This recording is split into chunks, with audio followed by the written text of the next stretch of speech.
Hey everyone, again, my name is Ashley Middleton and I'm a student at Grand Canyon University. I'm going to talk about Compass today. All right, so how can Compass help you with your classrooms, especially your classrooms that are going to be what? Inclusive? Well, Compass is the collaborative model for confidence and success for students with autism spectrum disorders. And how it specifically helps with inclusion settings is that you're going to have an initial assessment by a what? Consultant who is a specialist in autism spectrum disorders or developmental disabilities or both. And what's going to happen is they are going to get together and figure out exactly what that student needs to be successful in that environment. When we look at environments, we look at the school, we look at the home, we look at jobs. We're trying to see them as an entire being, as a whole child, not just part of the whole child.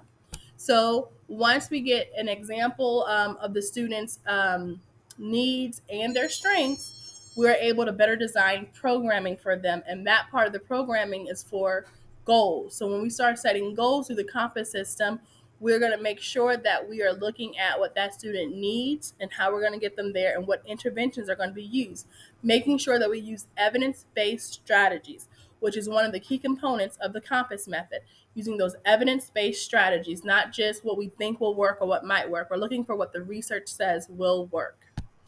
After that, we'll have intervention and planning meeting. We will include parents. We'll include a special education teacher. One resource that can help with this is going to look at different technologies you guys can use in order to have this streamlined, but it can be done without it. And then the final step is going to be teacher coaching. And in the next video, I'm going to talk to you more about the steps of teacher coaching because it is a very streamlined thing. It can be very systematic.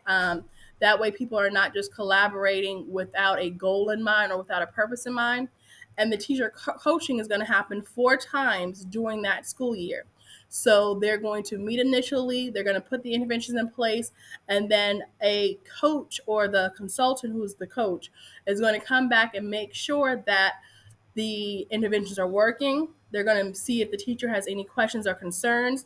They're going to see how well that intervention is working in multiple settings or across multiple settings. Is it working at home?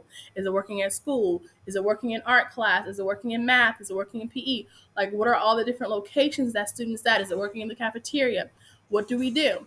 Then the consultant is also going to observe the teachers and any paraprofessionals or instructional assistants, and they're going to give immediate feedback to them on how they're doing with what?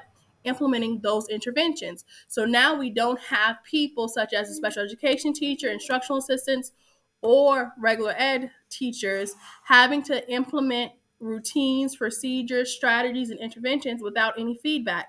They're not guessing at it. They're getting it right and then they're getting coached so that they can get it better. This is really cool.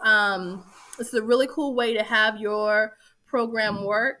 Again, when we see successful programming, coaching and feedback is key.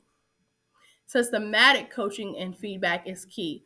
Routine systematic coaching and feedback is key. And so that's what the Compass model is going to bring.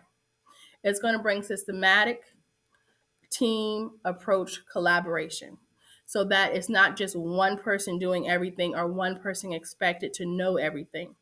And if you don't know, you have someone right there who you can ask questions. If it stops working after Christmas, you guys can adapt it. If it stopped working after spring break, it can be adapted again for the needs of that particular student. It's individualized. It's individualized to the teachers, it's individualized to the student, it's individualized to the family. So it's very, very culturally receptive. It's very, very school and academic focused, but it's also focused on making sure that we are having good, solid, high expectations for our students with autism spectrum disorders.